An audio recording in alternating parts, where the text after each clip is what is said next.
पूर्ण परमात्मा पाप कर्म दंड को भी काट सकता है। अभी तक जिस भी संत व महापुरुष से मिले उन्होंने यही बताया कि पाप कर्म फल भोगने से ही समाप्त होगा। वो प्रभु कौन है जो पाप कर्म को काट देता है, वो काल के बंधन से छुड़वा देता है। उसका क्या नाम है, पूजा की विधि क्या है? कृपया अवश्य सुनिए जगत गुरु तत्वदर्शी संत रामपाल जी महाराज के अमृत वचन। तो कहने का भाव ये है कि जिन महापुरुषों ने परमात्मा पाना वो तो इब के निकल जाएंगे सब, इब के घनी आसानी से निकलोगे। और प्रत्येक कलयुग में इस पिछली पीढ़ी में अरबों खरबों प्राणी परमात्मा पार करते, मनुष्य जीवन दिला दिला के उनको फटाफट।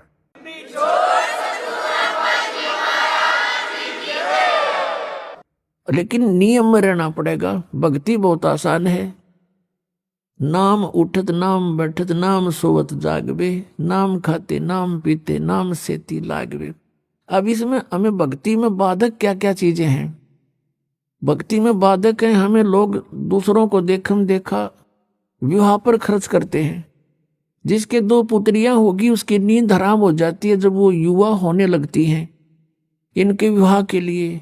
इसमें कुछ एक तो ऐसे लोग हैं कि कम से कई कई लाख रुपए विवाह में खर्च कर देते हैं, तो वो टेंशन उनको भक्ति नहीं करने देती। फिर कोठी बनाने की होड़, लंबी कार लेने की होड़। तो ये इस ज्ञान से ये मन के जो फैलाव है ये कम हो जाएगा, ये खत्म हो जाएगा, इच्छाएं समाप्त हो जाएंगी। और बेटी का विवाह, बेटों का विवाह हमने बहुत सिंपल वे से करना चाहिए। पुण्यात्माओं, यदि आपने इस मार्ग पर सफल होना है, दास के एक एक वचन पर लक्ष्मण रेखा समझ कर आपने कार्य करना पड़ेगा।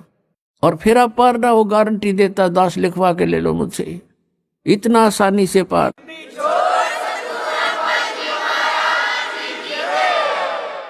इन कार कोठियान के सिर में मारेगा, सारी उम्र खो दी इन कोठी बनाने में, कार खरीदने में, और कल मृत्यु हो जा। गधा बना फिर कुत्ता बन का अंडे सैर सपट्टे करता। तो ये हमने ज्ञान नहीं था, हम देखा लाएंगे। अब बच्चा जो है बचपन से कोई बुराई नहीं करता। 90% बुराई या जो भी क्रियाएं हैं समाज से सीखता है। अब देखा कोई बालक ऐसे सिगरेट पी रहा लंबी लंबी करके, तो दूसरा भी शुरू करे, जबकि उसको एक्सेप्ट नहीं करता शरीर उसका। पहली बार पीवन आख्या में पानी आवे, फिर लेकिन देखा फिर चाहे कुछ भी हो करना ही है, दिखाना मैं भी पीता हूँ।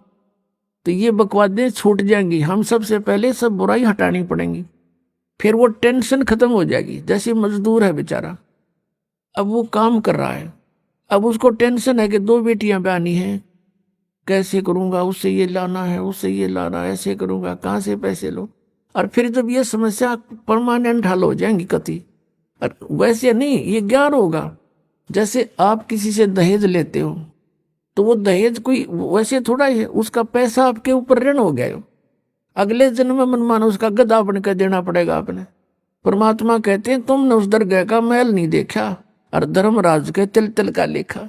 एक एक पाई का हिसाब करना पड़ता है वहां। तो हम क्यों सिर में दर्द करें? 2 रोटी खानी, दो कपड़े चाहिए, सारे साल में कुर्ते पजामे, बस काम चल जाए।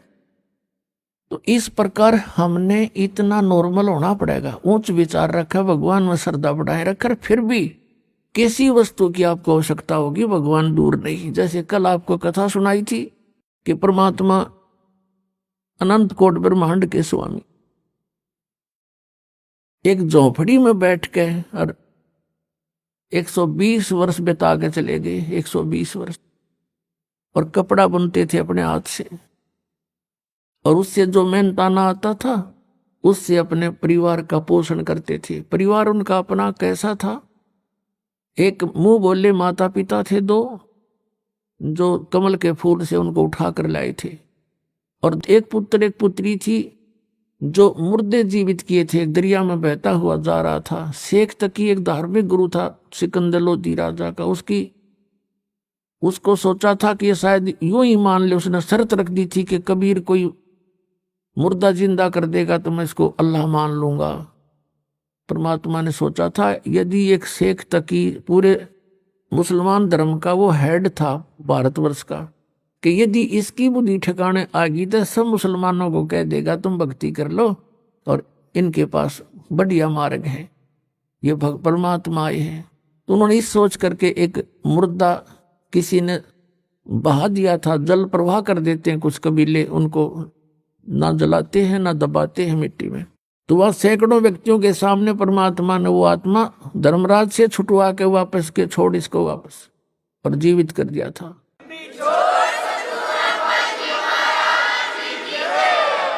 वो बच्चा फिर 12-13 वर्ष की उम्र का था। वो कबीर साहब ने अपने साथ अपने पुत्र के रूप में रखा था।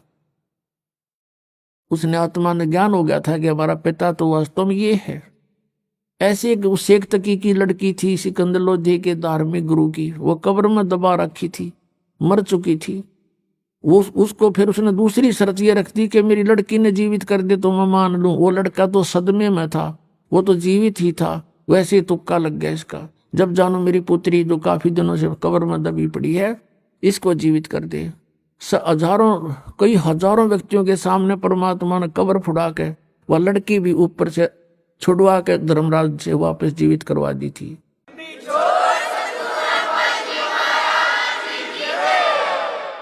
वो कब्र से जीवित कर दी बेटी। जब वो बेटी सामने आके खड़ी हुई, पिता परम पिता ने कहा जा बेटी तेरे पिता के साथ शेख तकी के साथ। जब उस लड़की ने 1.5 घंटा प्रवचन किए थे कि हे जनता वालों ये परमात्मा आए हैं, मेरी तो तैयारी हो गई थी पशु बनने की, ये वहां से छुड़वा के लाए हैं मुझे और जीवित किया, तुम भी आ जाओ शरण में। तो उस बेटी ने कह दिया था मेरे को तो अपना पिता मिल गया जिसकी मुझे खोज थी। वो अपने उस संसारिक पिता के साथ नहीं गई थी। तो ये 2 बालक थे, वो भी 12-13 साल की आयु की थी लड़की, और 2 माता पिता थे। तो उस परिवार का पोषण करके इसलिए दिखाया कि तुम ऐसे रहो यदि तुमने सतलोक जाना है, और यहाँ काल की भांग पीनी है तो फिर यहीं रह जाओगे, तुम्हारा नशा उतरे को नहीं। मान बढ़ाई जमपुर जाई, तुम होए रहो दासम दासा। मान बढ़ाई में रहोगे तो काल के लोक में रहोगे। मान बढ़ाई छोड़ के परमात्मा में श्रद्धा बढ़ा के ज्ञान को आधार बनाकर इस सफर को तुम तय करो, बहुत आसानी से सफर तय होगा आपका और परमात्मा बहुत सहज मिलेगा।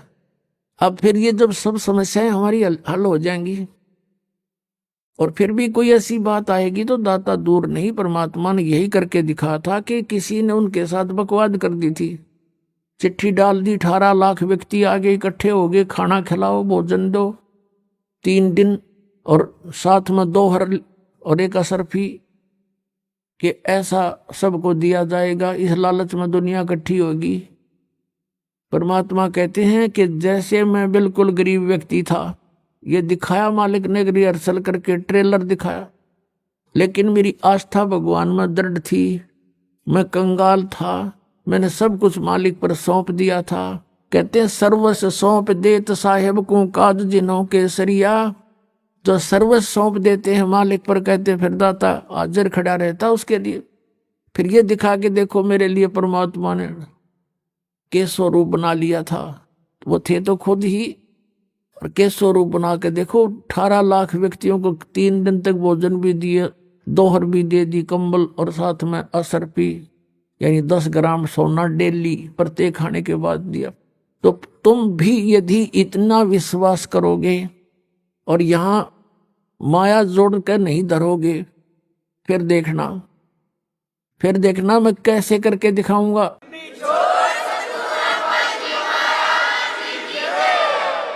एक समय हम क्या हैं, हम परमात्मा की भक्ति करते हैं और हम परमात्मा के ज्ञान से परिचित होने से फिर अपने हिसाब से ही चलते हैं। आदरणीय गरीबदास साहिब जी को परमेश्वर मिले थे कबीर देव जी, और फिर वो वाणी परमात्मा की उन्होंने लिखवाई। उस वाणी को पढ़कर बहुत से अनुयायी भी होने लगे गरीबदास साहिब जी के जाने के बाद। और पुण्यात्मा जो होती है वही परमात्मा की खोज में लगी हैं, तो वो किसी ना किसी गुरु के पास अवश्य चले जाते हैं और उस संत के बताए मार्ग पर वो करते हैं। अब जैसे और उनके होते हैं वो पिछले संस्कार, पिछले पुण्य होते हैं, और भविष्य की दशा भी आपको शास्त्र अनुकूल साधना मिलेगी, तो ये आपके वर्तमान में किए हुए पुण्य भी आपके साथ होंगे। तो जैसे ये राधा स्वामी पंथ बना है, जैसे शिवदयाल जी थे, ये बहुत अच्छी पुण्यकर्मी प्राणी थे। आगे रास्ता मिला नहीं, स्वयं प्रभु बन गया, कोई गुरु धारण किया नहीं। आप पे परमात्मा कबीर जी की वाणी को और गुरु नानक देव जी की वाणी को, इनको पढ़ पढ़ा कर आप पे मन गढ़ंत मंत्र मंत्र बनाकर और बन गया प्रभु हठ योग करके। और उसको साथ साथ और बहुत से प्राणी और बिगड़ गए उसके साथ, उसको परम धड़ी मान के। एक व्यास के अंदर जयमल सिंह जी हुए हैं, उन्होंने उनसे नाम लिया, उन्होंने व्यास में एक डेरा स्थापित कर दिया। उस श्री जयमल सिंह जी के एक श्री सावण सिंह जी संत उनके शिष्य हुए।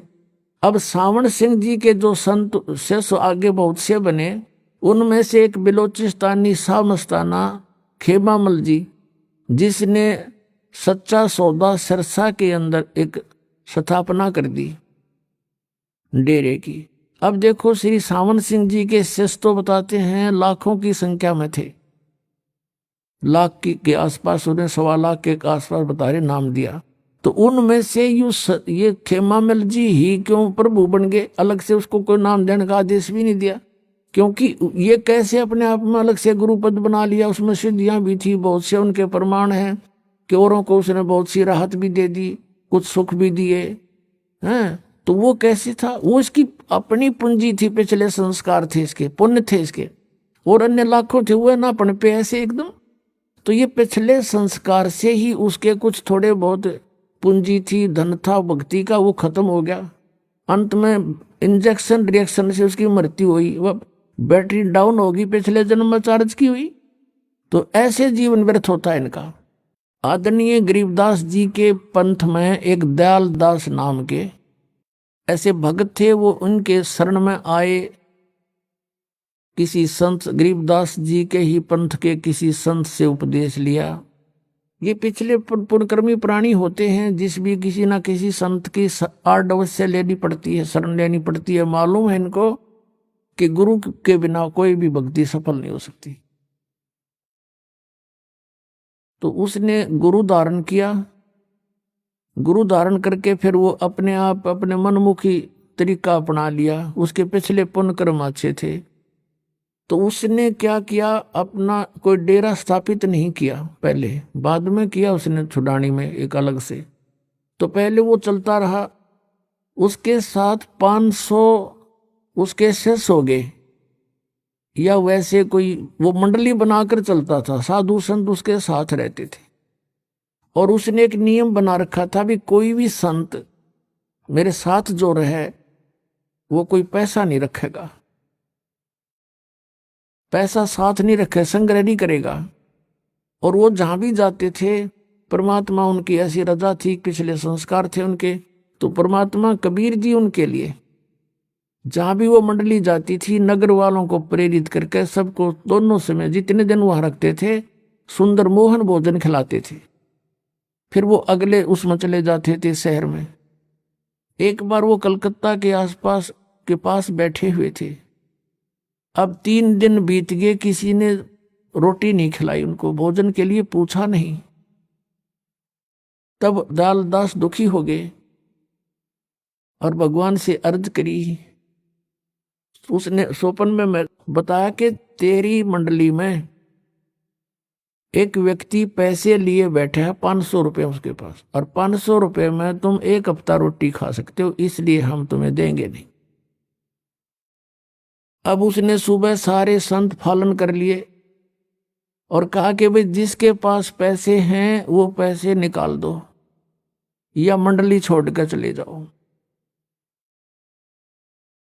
अब कोई नहीं बोले। फिर कहा भी जा तो बता दो, नहीं तलाशी लेंगे। अब तो उसी समय एक खड़ा हुआ उनके साथ था, न बोला ना दूं 500 रुपये, ना दूं, ना दे तो भाई जा यहां से, चला जाऊंगा। वो चला गया।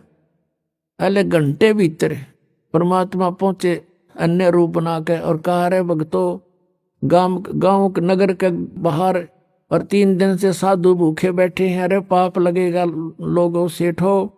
वह फिर क्या था, घर घर में चढ़ा दी कढ़ाई और लग गए वहां बैंगिया पे दर दर का भोजन पहुंचने लग गया। 1 घंटे भीतर सारे तृप्त कर दिए।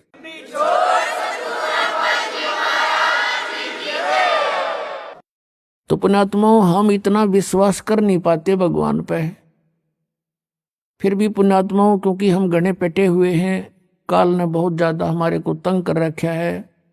जैसे कुत्ते का 2 लाठी कोई मार दे बैठे बैठे के बेचारे के, और फिर वो दूर बैठा हो उठ सकता नहीं, और कहीं वैसे भी कोई ऐसे खुड़का हो जाता है तो भी वो रोने लग जाता, कदे फिर ना मार दे। तो हम इतने पीट रखे इस काल ने, हम इतना दुख दे रखा युगों युगों से, आज हमारे हृदय में भय बैठा हुआ है। ये फिर इन परमात्मा की भक्ति से, सिमरन से इसको साथ रख कर चलो, मर्यादा में रहो आप। हम बेशक डर भी लगता रहे, लेकिन मालिक का सपोर्ट साथ रहेगा आपके, वो भय को भी मिटा देगा धीरे धीरे अगर हम मर्यादा में रहें। और फिर देखना आपके रोज नए चमत्कार होया करेंगे। एक बहन बता रही थी, नु बोली जी मैं पाठ कराना चाहूँ थी, अभी 4था दिन उस दिन उसने बताया, और मेरे पास जुगाड़ नहीं बन रहा था, मैं खूब रोई। मैंने 1000 रुपये रखे हुए थे उसमें अलमारी में, यहाँ चलने के लिए तैयारी की कि चल कुछ तो जमा कराया होंगी, वैसे लिखवा दूंगी। तो मैं 1000 रुपये तो अलग रखे थे और वैसे ही कुछ कागज पत्र रखे थे। मैंने सोची इनमें वैसे उठा के इधर रखे तो 4000 रुपये नो के नो धरे पाए। मैंने सपने में भी नहीं सोची थी मेरे पास पैसे हो रखे होंगे।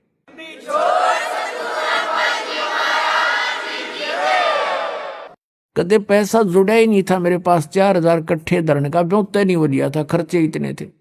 तो पुण्यात्मा, हमने तो नीत साबित करनी है, सारी सृष्टि का पालन करने वाला 18 लाख व्यक्तियों को एक प्रधानमंत्री नहीं खिला सकता 3 दिन का भोजन जिस तरह परमात्मा ने खिला दिया। फिर यहाँ का राज ने के चाटेंगे हम, जिस परमात्मा ने सतलोक से लाकर यहाँ का नहीं चवन्नी भी ली, आटा भी नहीं लिया इस नकली लोक का, सतलोक से ले आया। तो वहां ये भरे भंडार हैं, तो हम वहां क्यों नहीं चले? तो हम चले तो हमने राह नहीं पता था। जैसे राधा स्वामी पंथ है, धन धन सतगुरु पंथ, जय गुरुदेव पंथ, अयोध्या राधा स्वामी पंथ, ये सारे सतलोक की महिमा गाँव है। ये काल के जाल में फंसे हुए 5 नाम काल के जाप कर बात करें सतलोक जान की, तो ये कैसे जा पाएंगे? विधि ठीक नहीं इनकी। अब विधि ठीक कर लो, सारे चले जाएंगे परमात्मा ने तो कर रखा। अभी सभी जीव इस सतनाम को प्राप्त करके सतलोक जाएंगे। सतनाम 2 अक्षर का, जिसमें एक ओम है एक तत् है, वो सांकेतिक है। तो कहने का दास का जो भाव था, अब उसी टॉपिक पर आते हैं कि सतयुग त्रेता द्वापर में जो प्राणी अच्छी आत्माएं होती हैं उनको जन्म मिलता है। और वो कौन होती हैं? जैसे अब ये बैन उठ गया मालिक ने खोल दिया ये भंडारा मोक्ष का, ओपन कर दिया है मोक्ष पे, और ये मंत्र और ये वो मूल ज्ञान जो अभी तक छुपा के रखना था वो भी। तो अब अरबों खरबों की संख्या में पुण्यात्मा सतलोक जाएंगे तो इस मर्यादा में रहेंगे।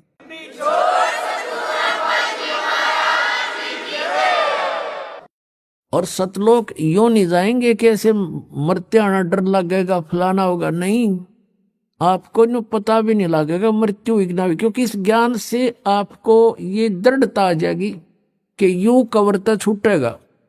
ये कवर जो हमारा पर डाल रखा है 5 तत्वों का शरीर, ये तो छूटता है, सबका छूटे, ये तो रहना ही नहीं है। फिर इसके अंदर इसके डर किसा, इसके मरने का फिर भय किसा। और फिर ये होगा कि हमने जो भक्ति की है ये परमात्मा की बताई हुई है, और इससे आपके अंदर चाहे आप कुछ भी सोचने की चेष्टा करोगे, ये भक्ति का प्रबल ये प्रवाह आपको डगमग नहीं होने देगा, इतनी दृढ़ता पैदा कर देगा। जैसे सूरवीर होते हैं शीश दे देते हैं पर उनके मन में डर नहीं पैदा हो, तो आप वो सूरवीर बन जाओगे काल के साथ लड़ने वाले। इसके सभी अटैकों का आपके ऊपर कोई असर नहीं होगा। और ऐसे जाओगे, कहते हैं आए हैं सो जाओगे राजा रंग फकीर। एक तो सिंहासन पर बैठ के जाएंगे, एक जुड़े जा जंजीर। आप तो जाओगे जैसे विमान के अंदर बैठा के ले जाएगा मालिक आपको, जैसे आपको सौंपना सा होगा, आपको सोपन सा होगा। जैसे सोपन में आदमी कार में बैठकर खूब सैर सपाटे करता है, तो ऐसे जा पहुंचोगे। तुम सतलोक जा लोगे, जब पता चलेगा वो शरीर, वो कांचड़ी तो छोड़ा है, वो तो छोड़ने की थी, वह तब उसमें तो बहुत दुखी हो रहे थे। तो ये सारे जो तरीके मालिक करेगा आपके लिए। न जीव तो एक चौने नहीं छोड़ सकता अपने हिसाब से। तो हर सारा कुछ ऑपरेशन पे डॉक्टर का ही होता। मरीज जब उसके ऑपरेशन थिएटर में समर्पित हो जाता है, तो आप समर्पित हो जाओ, फिर वो करेगा सारा कुछ आपको। हर तरह से बचाव करेगा। जो आवश्यक वस्तु होगी वो आपको देगा, नहीं होगी तो नहीं देगा। तो डॉक्टर के अंतर्गत अंडर ट्रीटमेंट होने के बाद मरीज ने अपने नहीं चलानी चाहिए, वो रोग को बढ़ा सकता, घटा नहीं सकता, ये सोच लेना। तो जो पार नहीं होंगे वो दुर्भाग्य प्राणी, वो दुर्भागी प्राणी क्या बनेगा उनके साथ? फिर वो जाएंगे जैसे आपको इतने, ये रियल मंत्र है आपको जो प्राप्त है, ये सब इन देवताओं के, ये इनकी उपासना नहीं है, ये पूजा नहीं है, ये मजदूरी दे रखी है आपको। जैसे हमने किसी का ऋण देना है और उसके वहां मजदूरी करके पूरे करना चाहते, तो उसकी पूजा थोड़ी कर रहे हैं, हमने ले रखा तो देना पड़ेगा। तो ऐसे ही इन भगवानों की जो मजदूरी आपको दे रखी है यहाँ के प्रभुओं की, तो ये बहुत बड़े, बहुत गजब के मंत्र हैं, बहुत अच्छे। और इनकी पूंजी आपके पास ढेर हो जाएगी। इनका ऋण भी आप ऋण उतार नहीं सकोगे, क्योंकि ऋण तो परमात्मा उतरवा होगा, साथ खड़ा होकर। यू काल तो धोखा देता है तुम्हारे साथ। तो जो पार नहीं होंगे वो दुर्भागी प्राणी यही रह जाएंगे। तो फिर कहाँ जाएंगे? ब्रह्मा के लोक में, जो ब्रह्मा जी का मंत्र आपको दे रखा है उसकी कमाई से। उसकी कमाई समाप्त होने के बाद जाएंगे ये विष्णु जी के लोक में। विष्णु जी का आपको मंत्र दे रखा है या मजदूरी दे रखी है, धन हो जाएगा इकट्ठा। फिर जाएंगे शिव जी के लोक में, शिव जी का आपको मंत्र दे रखा है, वहां पूंजी, ये पुण्य खत्म होते ही फिर जाएंगे दुर्गा के लोक में। फिर ये जाएंगे ब्रह्म लोक में, जो इस काल का मंत्र, सरपुरुष का मंत्र दे रखे आपको। और उसके बाद जो सतनाम प्राप्ति है, सारनाम प्राप्ति है, ये भी रह जाएंगे। ये नहीं कि सार नाम मिल गया तुम होगे पार, नहीं। मर्यादा सबसे बड़ी चीज है। अब जैसे सारी टिकट ले रहे हो, जहाज में बैठे नहीं, उतर गए नीचे, फायदा क्या हुआ उसका? डाल लो जेब टिकट ने, वह कैंसिल होगी। तो ऐसे ही आप जी ने इस परमात्मा के द्वार से हटना नहीं है। द्वार धनी के पड़ा रहे, धक्के धनी के खावे, और 100 काल जगजोली पर द्वार छोड़ नहीं जावे। जहाज तो उतरे नहीं नीचे, टिकट आपने ले रखी है। तो फिर कई कहते हैं यहाँ से जैसे बिना ज्ञान के व्यक्ति चले गए, नाम त्याग के, मतलब इस स्थान को त्याग के। अब का मंत्र तो ये जाप करेंगे और गुरु और बना लेंगे। वाह भाई वाह, टिकट जहाज गिर बैठ गया गधे पर जाके। अकल देखो इनकी।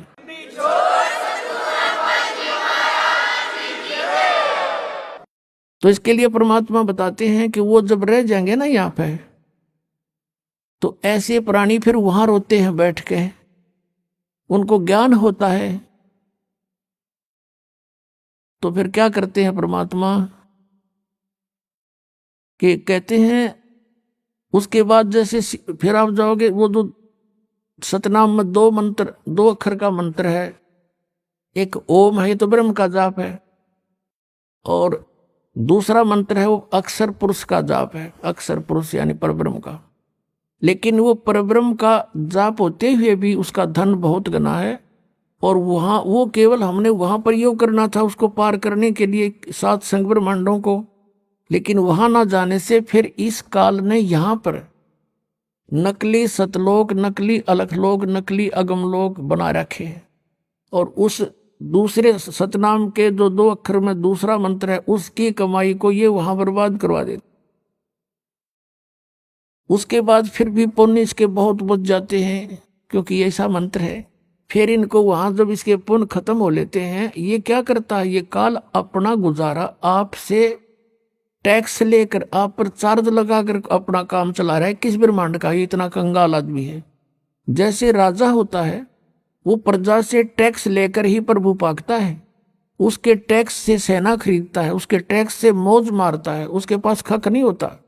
ऐसे यहाँ की सारी व्यवस्था, यहाँ के भगवानों तक भी यही व्यवस्था है इनकी। तो आप इसने होटल बना रखे ऊपर, वो स्वर्ग जिनको कहता है, आपके जो पुण्य होते हैं उन पुण्यों पर के ऊपर से ये 25% टैक्स लेता है आपको वहां पर, और वो तो अलग जमा होता है, बाकी वहां जो आप खाने पीना वो सब फ्री नहीं होता, आप ही की पूंजी को वहां वो उसने डाइट रख रखी है, ये खाओगे इतनी डाइट, अब ऑटोमेटिक वहां खत्म होते चले जाते हैं और वो सब धन उसी के पास रह जाता। तो उसके बाद फिर आपको कहाँ भेज देता है? पाप के आधार से नरक में। नरक भोगने के बाद फिर कहाँ पटकता है कि सतयुग में सबसे पहले जो अब कलयुग के अंदर जो पार नहीं हुई परमात्मा कबीर जी की शरण में आकर जिन्होंने सत भक्ति कर रखी है, वो पुण्य फिर भी गणे बच जा उनके। अब उनको फिर कहाँ ब्राह्मण मट्टी करवाओगा? उनकी सतयुग में जन्म देगा। अपनात्माओं जैसे कई भक्त कहते हैं, क्योंकि हम जीव हैं, हमारी सोच जीव वाली ही है, हम यूं कहना लग जाते हैं भगवान ने ऐसा क्यों किया, भगवान ने ऐसा क्यों किया। तो ये बालक सोच है, हम भगवान से सियाने नहीं हो सकते। हमने कभी भी परमात्मा के किसी भी क्रिया में हमने दोष नहीं देखना चाहिए, लेकिन बालक हैं और हम दूध के जले हुए हैं, लस्सी को भी फूकना हमारा स्वभाव बन जाता है, भय बना होता है। और इन अज्ञानियों ने हमें धोखा दे दिया होता है कि हम उनके ज्ञान को सही मानकर स्वीकार किए बैठे थे, और जब ओरिजिनल ज्ञान आता है तो हमारी बुद्धि फिर उसमें खुरापात नरे पैदा हो जाते हैं, कहीं ये भी गड़बड़ ना हो, इसलिए नरे प्रश्न पैदा कर देता दिमाग, काल दिमाग में। पुण्यात्माओं जैसे एक मार्केट में 9 नकली दुकानें हैं, और उन 9 नकली दुकानों पर जो व्यक्ति ठगा जा चुका है और कभी इत्तेफाक से उस ओरिजिनल पर भी पहुंच जाता है, तो उसको उनसे भी ज्यादा शक की दृष्टि से देखता है। ये स्वभाव होता है। तो ऐसे यहाँ आने वाले प्राणी बिल्कुल बिगड़े हुए होते हैं, जो कोई किसी का पुजारी है, कोई देव का पुजारी है, कोई किसी संत के पास पूजा करता था, तो यहाँ आकर उसके और कर्म काल बिगड़वाता है। उसने व्यवस्था ऐसी बना दी कि जब वहां जाएगा इसकी बुद्धि इतनी कंडम कर दूंगा कि उस सतमार्ग को भी जो जल्दी से स्वीकार नहीं करेगा, और या तो वहां से भाग जाएगा अपनी चतुरता के कारण, कबीर साहब से दूर हो जाएगा।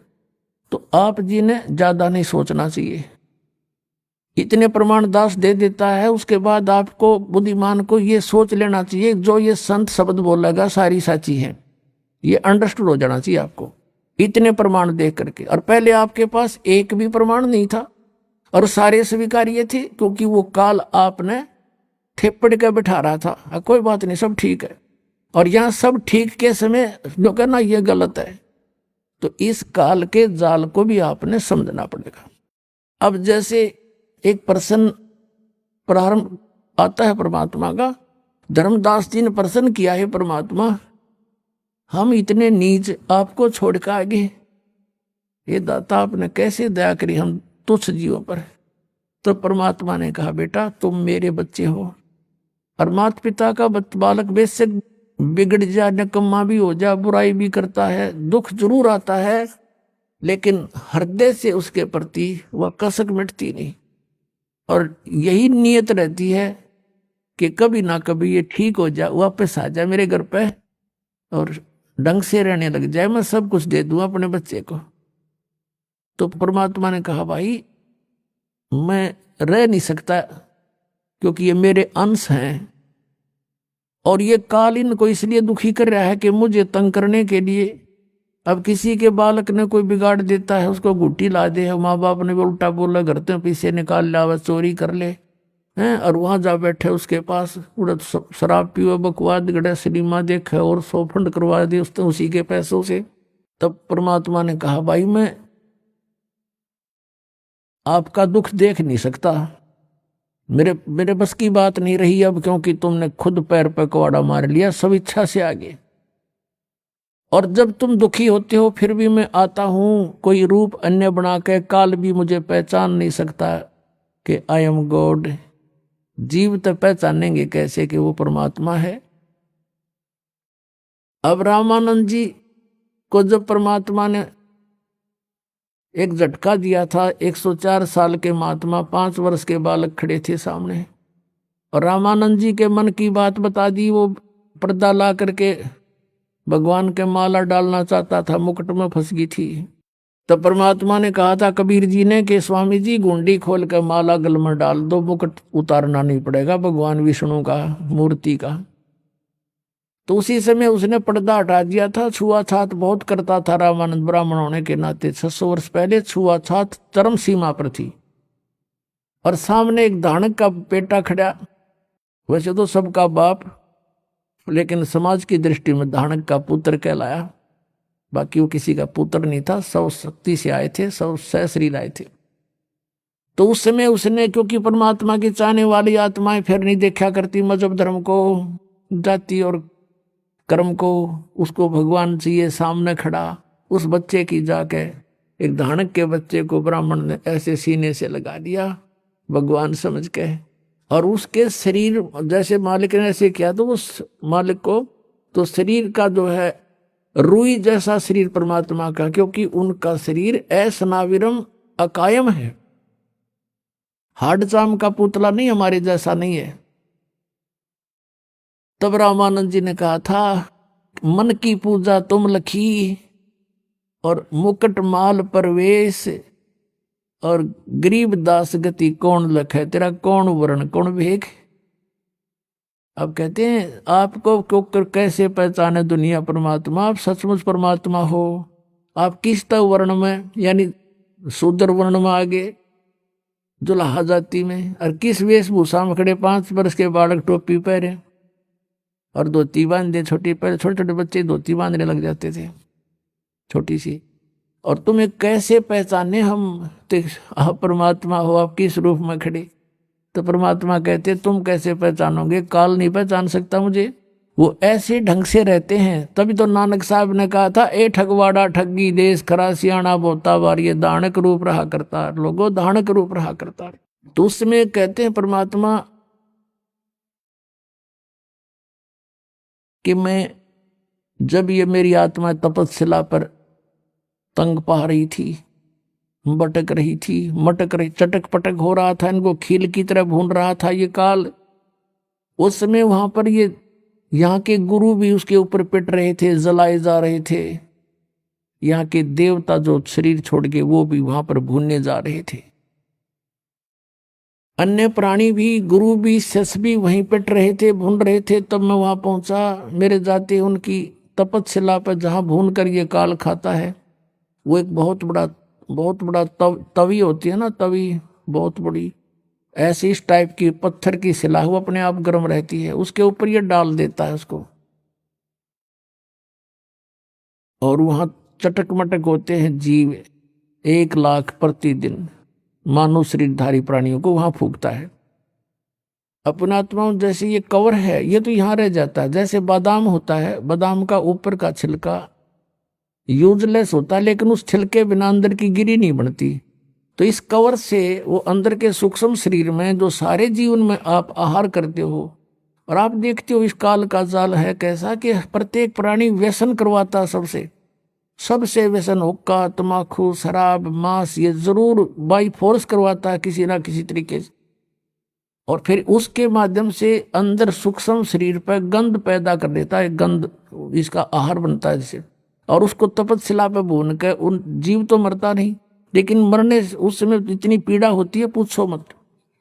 और उसमें से गंध निकालता है वो भून का कति, और फिर उनको वो अचेत हो जाते हैं प्राणी वहां। फिर कुछ देर के बाद फिर उनको फेंक देता, उड़ा देता है। फिर रास्ते में कहा करके सचेत होते हैं, और फिर वो धर्मराज के सामने आकर लाइन में खड़े हो जाते हैं। वो आगे कर्मों का दंड अलग अलग से है।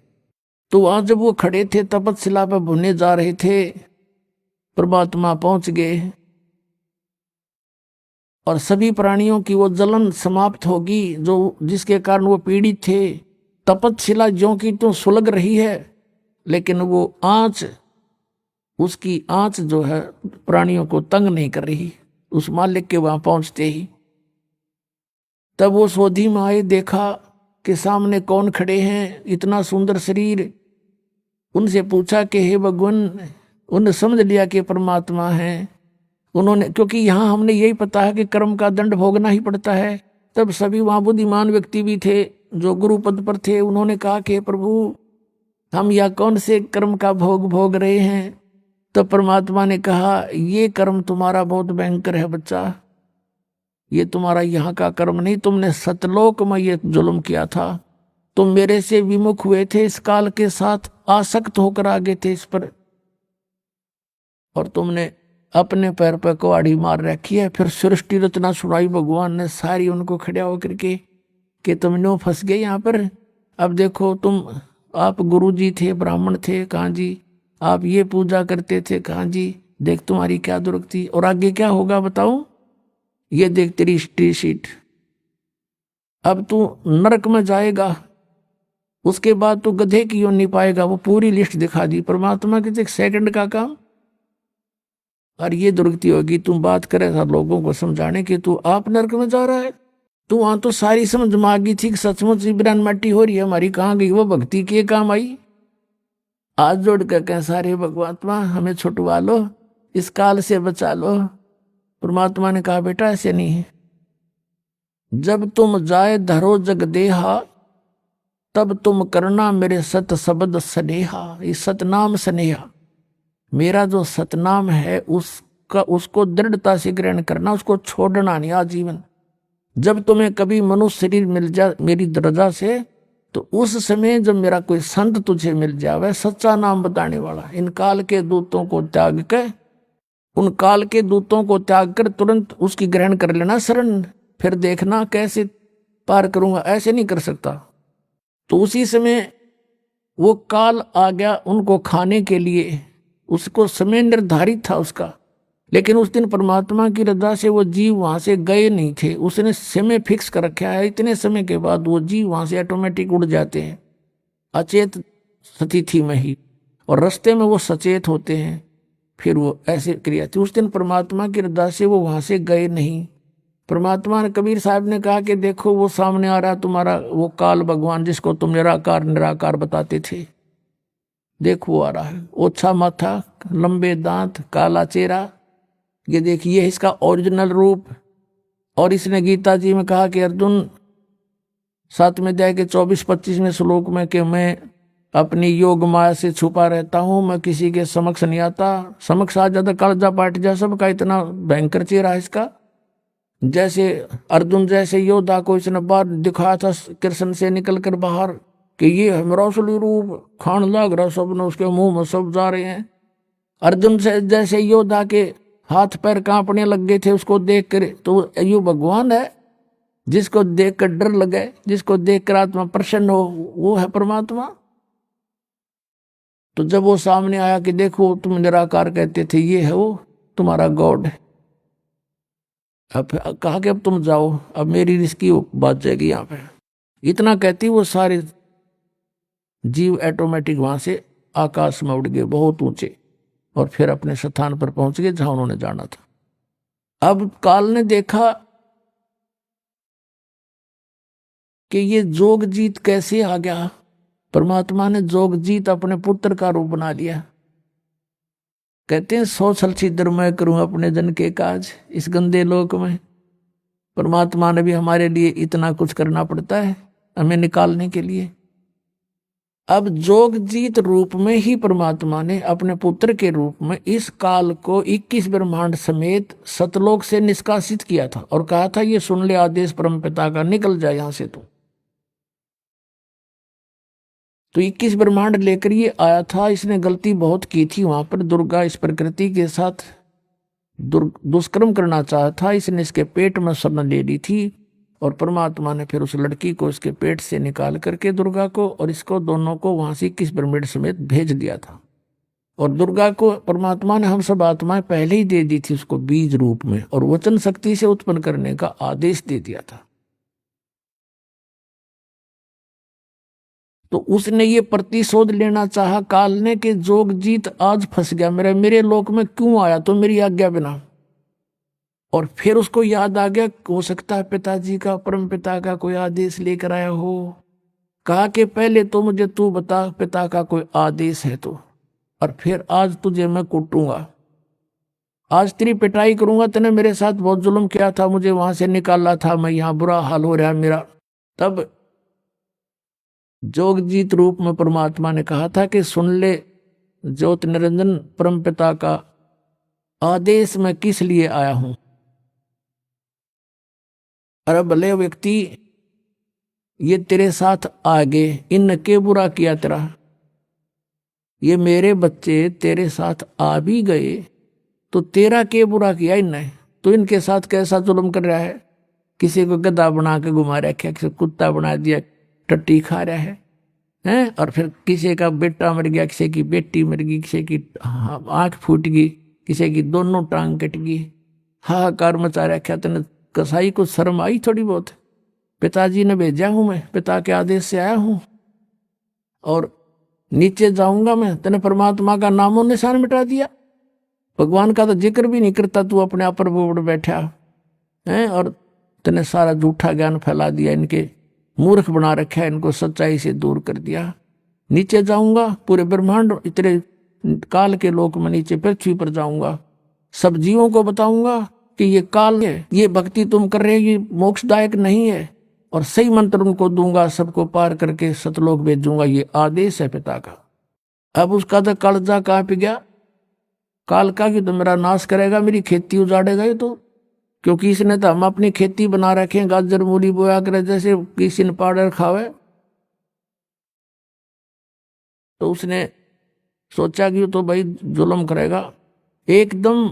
उसके कहते हैं कबीर परमेश्वर बता रहे हैं, धर्मदास मेरे ऊपर ऐसे झपट्टा मारा जैसे बाज मारता है नीचे छोटी चिड़िया के ऊपर।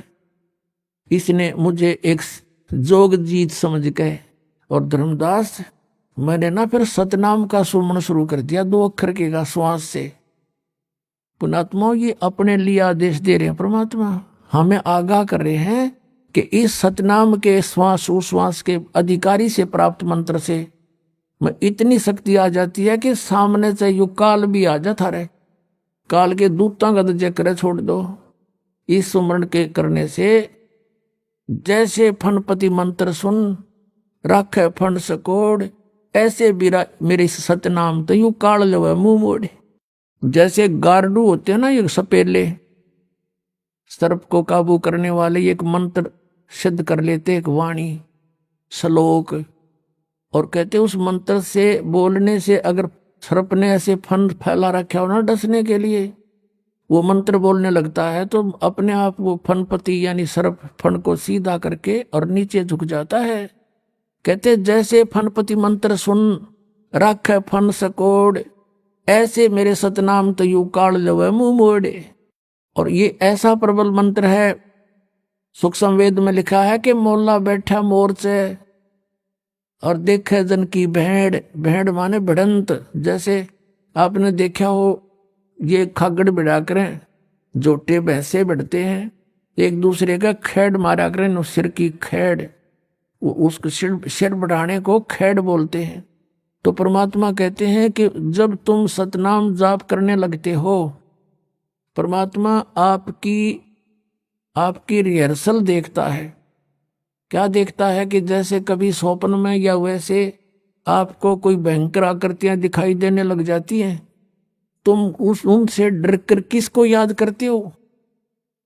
यदि आपके अंदर ये आस्था है और भक्ति बढ़ी हुई है, परमात्मा पर विश्वास है इस नाम पर, तो वो तो करेगा सांस का सिमरण, उस मंत्र का श्वास उश्वास से 2 अक्षर का। तो उससे क्या होगा, वो भयंकर आकृतियां ऐसे गायब हो जाएंगी जो भागते दिखेंगे, जैसे इनका कोई भाले ठोक दिया हो किसी ने। और जो अनजान होंगे उनको देखते नहीं को हरी माँ मार गिरा, तो उसका कोई लाभ नहीं है।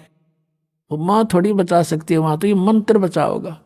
तो वो हथियार डाल देने वाला सूरवीर और वो सही ट्रेंड व्यक्ति नहीं होता। तो क्या बताया है कि 12 कोट यम किंकर जहां एक नाम की खैड़, 12 करोड़ यम के दूत हैं जो इन प्राणियों को यहां से लेकर जाते हैं, जब मृत्यु होती है साथ पकड़ कर बांध ले जाते हैं। तो कहा परमात्मा ने कि मौला बैठा मोर्चे और देखे अपने जन की भेड़, अपने भगत की कुश्ती देखे, यू कौन सा दाव लगाएगा अब। और 12 करोड़ यम किंकर हो वहां एक नाम की खैड़, एक नाम की खैड़, एक सीमंड समाज का कहते सारा न लोट पोट कर देगा।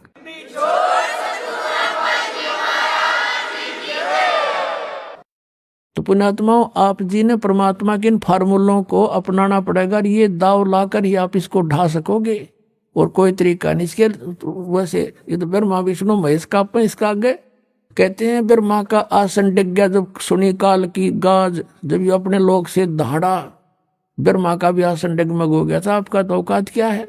तो ये हथियार है हमारे जो इसके लिए हम लड़ेंगे, श्वास का सिमरण सतनाम आदि। तो परमात्मा कहते हैं मैंने जब सतनाम का सुमन किया धर्मदास, अब धर्मदास को दृढ़ कर रहे हैं कि तू भी ऐसे करना, कोई आपत्ति आ जाता है न उस मालिक न तो केस सुमन की आवश्यकता थी, उसका के बसाव थी उसके आगे।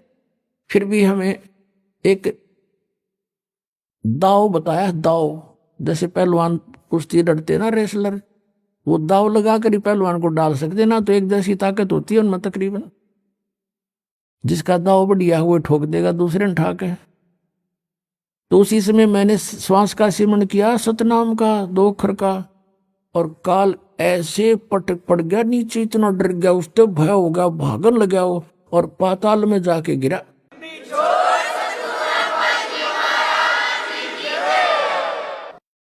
अब मैं भी उसके साथ साथ गया, क्योंकि मैंने तो उससे काम था, आया उसी के लिए था। वो वहां भी घबरा गया और भाग के छुपने लगा जब उसने पकड़ा, मैंने भाग मत। आइए अब हम उन श्रद्धालुओं के अनुभव जानते हैं जो जगत गुरु तत्वदर्शी संत रामपाल जी महाराज जी से दीक्षा प्राप्त कर चुके हैं तथा उनके द्वारा बताए गए भक्ति मार्ग पर चल रहे हैं। नमस्कार सर। नमस्कार जी। सर क्या नाम है आपका? नारायण सिंह भंडारी। नारायण सिंह जी, आप कहाँ से हैं? मैं गुड़गांव से हूँ, जिला हरियाणा। नारायण सिंह जी, जैसे कि आप हमारे चैनल पर अपने अनुभव बताने आए हैं, तो हम जानना चाहेंगे कि आपके गुरु जी का क्या नाम है? संत रामपाल जी महाराज। नारायण सिंह जी, आपने अपने गुरु जी का नाम संत रामपाल जी महाराज बताया, तो संत रामपाल जी महाराज से आप कब जुड़े? सन 2017 में।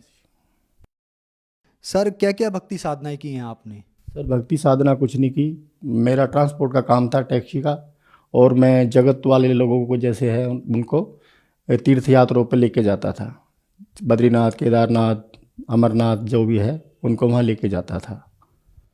सर जैसे कि आपने बताया कि आपका ट्रांसपोर्ट का काम था और आप धार्मिक यात्राएं भी कराते थे, तो आपने भी कुछ भक्ति साधना की होगी? नहीं सर, मैंने कोई भक्ति साधना नहीं की। इसका मतलब आप नास्तिक थे? पूरा नास्तिक था जी।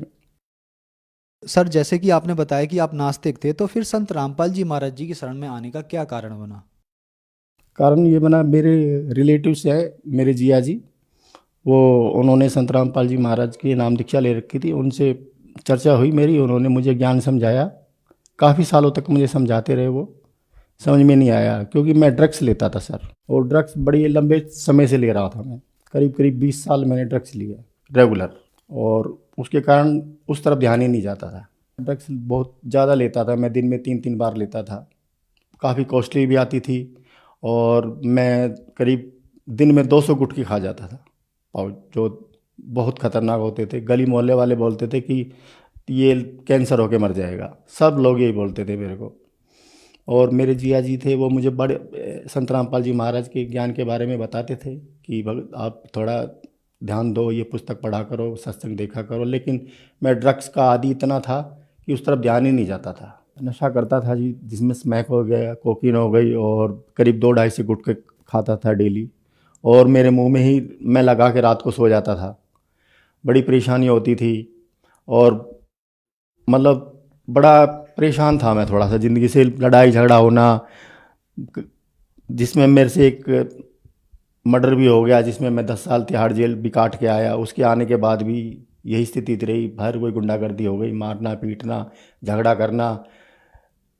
मैं पुलिस वालों तक को मार देता था, जो भी मुझे पुलिस वाला दिखता था। नशा इतना गंदा था वो कि नशे में कुछ भी करवा देता था वो। पुलिस वाले तो मुझे दुश्मन दिखाई देते, जो भी सामने दिखता था मैं उसके कपड़े फाड़ देता था। और मेरे ऊपर 32 केस थे, जिसमें लड़ाई झगड़े, चाकूबाजी, किसी का मकान खाली कराना पैसे दे के, किसी की दुकान खाली कराना, ये काम मैं करता था ये। और मैं जो ये नशा करता था जी, मैं ये जो महाभारत में जो पात्र बने हुए हैं जिन्होंने रोल किया, उनके साथ मैंने, उनका नाम नहीं लेना चाहता मैं, उनके साथ बैठ के मैंने कोकीन समय मैं उनके साथ बॉम्बे जाता था। बॉम्बे अपना वो होटल में रुकते थे, वो शूटिंग पे जाते थे, मैं उनके अपना होटल में बैठ के नशा करता था। फिर वो आते थे, मैं उनके साथ बैठ के नशा करता था। एक दिन ऐसा लगा कि ऐसे तो ज़िंदगी ख़त्म हो जाएगी। फिर संत रामपाल जी महाराज का ज्ञान सुना मैंने। संत रामपाल जी महाराज के बारे में मैंने टीवी पे देखा उसी दिन जा के। फिर मैंने संत रामपाल जी महाराज का नाम लेने की सोची। अब भाई अब ले लेते हैं नाम, अब जीवन नहीं बचेगा। संत रामपाल जी महाराज से आपने बताया कि आपने नाम दीक्षा ली, तो नशा कैसे छोड़ पाए आप? सर नशा तो मेरे परिवार वालों ने बहुत कोशिश की, कम से कम 20 बारी मेरा इलाज कराया उन्होंने। बड़े से बड़े हॉस्पिटल, बड़े से बड़े डॉक्टर, जिसकी एक 10 मिनट की फीस 5-5 हज़ार रुपये थी, उनसे मेरा वो करवाया, लेकिन नहीं हुआ। सर जैसे कि आपने बताया कि आपके परिवार वालों ने आपका इलाज करवाया नशे को लेकर, तो क्या आपने भी कभी कोशिश करी संत रामपाल जी महाराज से नाम दीक्षा लेने से पहले कि मेरा नशा छूट जाए? नहीं सर, ये नशा ही ऐसा है कि ये कुछ सोचने समझने ही नहीं देता, बिल्कुल भी दिमाग उस तरफ जाने नहीं देता ये। तो आपके साथ ऐसा कैसे संभव हो पाया कि आपने नशा छोड़ दिया? मैं सर, परिवार वाले जुड़े हुए थे, रिश्तेदार सब संत रामपाल जी महाराज से नाम दीक्षा ले रखी थी। एक दिन मेरे भी मन में आया कि भाई अब बहुत ज़्यादा हो गया है ये चीज़, शायद मैं नहीं बच पाऊँगा। और फिर मैंने भी एक दिन मैंने बोला कि मैं नाम दीक्षा लेना चाहता हूँ। सब परिवार वाले रेडी हो गए, भाई चलो चलो चलो। नाम दीक्षा ली मैंने संत रामपाल जी महाराज से। नाम दीक्षा लेने के बाद मुझे जो फ़ायदे हुए हैं वो मैं अनगिनत फ़ायदे हैं, मुझे जीवन दान मिला है, जो आज मैं आपके सामने खड़ा हूँ हिष्ट-पुष्ट, ये संत रामपाल जी महाराज का दिया हुआ जीवन है। और जो मेरे साथ नशा करते थे वो सब इस दुनिया में नहीं है, वो सब लोग मर चुके हैं, है नहीं, अब कोई भी नहीं है मेरे साथ का जो भी नशा करते। लेकिन मैं संत रामपाल जी महाराज का नाम दीक्षा लेने के बाद मेरे अंदर वो एनर्जी, और तुरंत मैं वो नशे का टेस्ट ही भूल गया, कि गुटखे का टेस्ट भूल गया कैसा होता है। सर संत रामपाल जी महाराज से नाम दीक्षा लेने के बाद आपका नशा छूटा, क्या आपको और भी कोई लाभ मिले संत रामपाल जी महाराज से नाम दीक्षा लेने के बाद? संत रामपाल जी महाराज से नाम दीक्षा लेने के बाद जी शरीर हिष्ट पुष्ट हो गया। पहले मैं इतना दुबला पतला होता था बहुत ज़्यादा, और अब बिल्कुल हट्टा कट्टा शरीर है। परमात्मा की सेवा में लगा रहता हूँ। और बाकी तो लाभ मालिक के इतने लाभ हैं कि अनगिनत लाभ है, मैं गिनाऊँ तो बहुत लंबा वो हो जाएगा। बहुत लाभ है मालिक के। जो मेरे को मर्डर केस था वो संत रामपाल जी महाराज से नाम दीक्षा लेने के बाद में जो मेरी गवाही होनी थी, जिसमें 3 गवाही होती है, जिसमें लास्ट 2 गवाही में होती है, जिसमें कोर्ट में बोलते भाई क्रॉस करना पड़ेगा, जिसमें वो जो गवाह थे वो गवाही नहीं आए। उनको बहुत ढूंढा, पुलिस वालों ने भी ढूंढा, मेरे से भी रिक्वेस्ट करी पुलिस वालों ने, भाई तू ही पता कर दे, या तूने उनको कहीं गायब कर दिया। मैं कहा जी मैंने कहीं गायब नहीं किया, और मैं तो अब इन चीज़ों से सबसे दूर हूँ मैं अब। उसके बाद और उन्होंने तुरंत अपना जजमेंट दे दिया कि भाई ठीक है आप इस केस से बरी होते हो। और उन्होंने फिर 15 दिन बाद जाके मैं अपना फाइल ले आया वहाँ से। और जो छोटे मोटे केस जो मेरे ऊपर चल रहे थे, लड़ाई झगड़े के, चाकू के, वो सब संत रामपाल जी महाराज की दया से सारे केस खारिज हो गए, सारे, एक भी केस नहीं। आज मैं मालिक की दया से बिल्कुल ठीक हूँ एकदम। सर जैसे कि आपने बताया कि आप इसमें कोकीन का नशा करते थे, आप इतना ज़्यादा नशा करते थे कि आपके पास 32 केस हो गए थे और बहुत ही आप असभ्य इंसान थे। संत रामपाल जी महाराज से नाम दीक्षा ली और आप एक अच्छी ज़िंदगी जी रहे हैं। तो बहुत सारे ऐसे लोग हैं जो नशा करते हैं, नशा नहीं छोड़ पाते हैं, आप उनके लिए आज एक बहुत बड़ा उदाहरण हैं। तो उनके लिए आप क्या कहना चाहेंगे? मैं अपने जो जगत के भाई बहन हैं, जो इस दुनिया में मेरे मित्र हैं, जो मेरे जानने वाले हैं, ना जानने वाले, जो भी मुझे देख रहा हो, वो मैं उनसे विनती करना चाहूँगा वो संत रामपाल जी महाराज से जुड़ें, सत्संग देखें। और जो भी बुराई हैं उनके अंदर, जैसे मेरे अंदर बुराइयाँ थी, मैं बुराइयों का बहुत बड़ा घर था, ये मेरे गली मोहल्ले वाले जानते हैं। एक जगह है दिल्ली में पालम गाँव, वहाँ पे मेरा इतना नाम फेमस था कि लोग बाग मेरे नाम से डरते थे वहाँ पे, नहीं भाई बहुत गंदा आदमी है, इसके मुँह मत लगो। मैं संत रामपाल जी महाराज के चरणों में नाम दीक्षा लेने के बाद मेरी सारी बुराइयाँ छू मंतर हो गई। यही नहीं पता लगा कि मेरे अंदर ये एकदम परिवर्तन आ कैसे गया। मैं खुद अचंभित होता हूँ इस चीज़ को कभी कभी सोच के। मैं तो ये कहता हूँ जगत के लोग कि संत रामपाल जी महाराज इस धरती पे अवतार आए हुए हैं और सत्संग देखो, उनका ज्ञान समझो। क्या उन लोगों का भी नशा छूट सकता है? जी बिल्कुल छूट सकता है। जब मेरे जैसे इतने गंदे आदमी का जो दिन में 3 बार नशा करने वाला अब 200-200 ग्राम 250-250 ग्राम ड्रग्स अपने साथ लेके चलता था मैं, जब मेरा नशा छूट सकता है तो उनका क्यों नहीं छूट सकता। नारायण सिंह जी, जैसे कि आपने बताया कि आप पहले नास्तिक थे, किसी भगवान की भक्ति नहीं करते थे, तो अब संत रामपाल जी महाराज से नाम दीक्षा लेने के बाद आप किसकी भक्ति करते हैं? मैं संत रामपाल जी महाराज से भक्ति करने के बाद मैं कबीर साहब पूर्ण परमात्मा की भक्ति करता हूँ जी। जैसे कि संत रामपाल जी महाराज के बारे में कहा जाता है कि संत रामपाल जी महाराज देवी देवताओं की भक्ति छुड़वाते हैं, तो क्या ये बात सही है? जी नहीं, ये बात बिल्कुल झूठ है। संत रामपाल जी महाराज भक्ति छुड़वाते नहीं है, भक्ति विधिवत भक्ति करवाते हैं। जैसे ब्रह्मा विष्णु महेश है कहते हैं लोग बाग कि उनकी भक्ति छुड़वाते नहीं, उनकी भगवती छुड़वाते नहीं है। उनका तरीका बताते हैं करने के लिए कि इस तरीके से भक्ति की जाती है इनकी। नारायण सिंह जी, जैसे कि आपने बताया कि आप बहुत ज़्यादा नशा करते थे और संत रामपाल जी महाराज से नाम दीक्षा लेने के बाद आपका नशा छूट गया। आपने ये भी बताया कि मेरी परिवार वालों ने बहुत कोशिश की लेकिन मेरा नशा नहीं छूट पाया। सर, गवर्नमेंट के बहुत सारे नशा मुक्ति स्कीम है, बहुत सारे नशा मुक्ति केंद्र हैं, लोगों का नशा नहीं छूट पाता, लोग लाख कोशिश कर लेते हैं, लेकिन संत रामपाल जी महाराज से नाम दीक्षा लेने के बाद उनका नशा छूट जाता है। ये क्वेश्चन बहुत ही रहस्यमयी बना हुआ है। तो सर, आप लोग नशा कैसे छोड़ पाते हैं? संत रामपाल जी महाराज जी के पास ऐसा क्या है?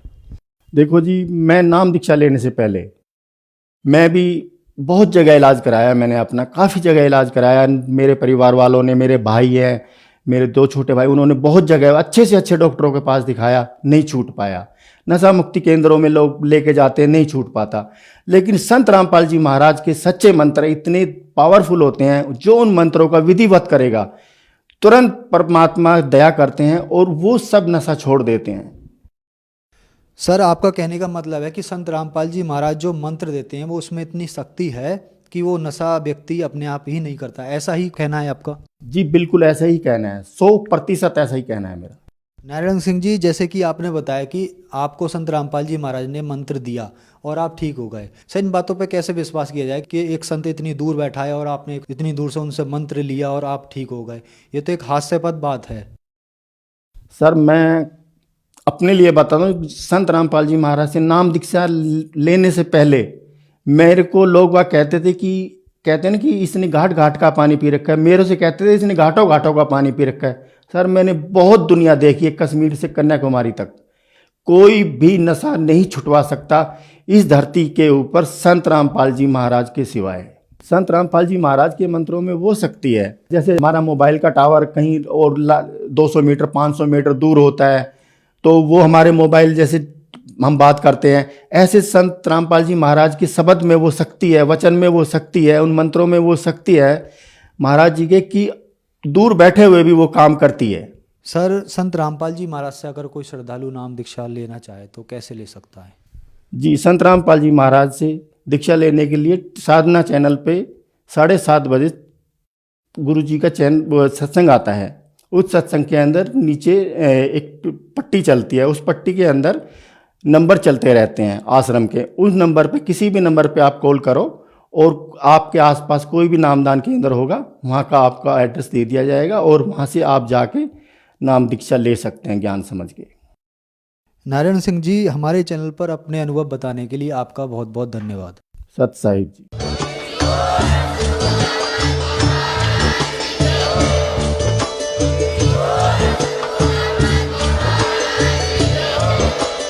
आप सुन रहे थे जगत गुरु तत्वदर्शी संत रामपाल जी महाराज जी के मंगल प्रवचन। अधिक जानकारी के लिए विजिट कीजिए हमारी वेबसाइट www.jagatgururampalji.org। संत रामपाल जी महाराज जी के शुभ आशीर्वाद से पूरे विश्व भर में 500 से भी ज्यादा नाम दीक्षा केंद्र हैं, जिन पर संत रामपाल जी महाराज जी द्वारा ऑनलाइन निशुल्क नाम दीक्षा दी जा रही है। अपने नजदीकी नाम दीक्षा केंद्र का पता करने के लिए संपर्क करें 8222880541।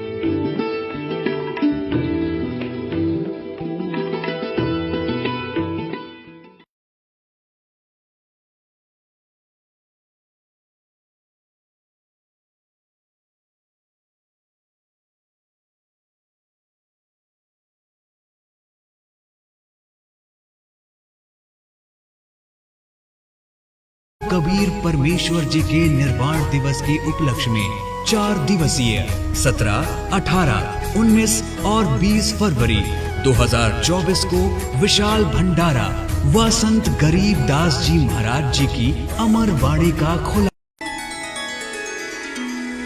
गरीब चंद्र सूरज की आयु लग, जे जीव का रहे शरीर, सतगुरु से भेटा नहीं तो अंत कीर का कीर। जगत गुरु तत्वदर्शी संत रामपाल जी महाराज जी के बोध दिवस व कबीर परमेश्वर जी के निर्वाण दिवस के उपलक्ष्य में 4 दिवसीय 17, 18, 19 और 20 फरवरी 2024 को विशाल भंडारा व संत गरीब दास जी महाराज जी की अमर वाणी का खुला पाठ और साथ ही दहेज मुक्त विवाह व रक्तदान शिविर, साथ ही आध्यात्मिक प्रदर्शनी जैसे कई भव्य कार्यक्रमों का आयोजन किया जा रहा है, जिसमें सर्व मानव समाज सादर आमंत्रित है। स्थान सतलोक आश्रम, धनाना धाम, जिला सोनीपत, हरियाणा। इस पूरे कार्यक्रम का सीधा प्रसारण साधना टीवी पर 20 फरवरी 2024 को सुबह 9:15 बजे से किया जाएगा।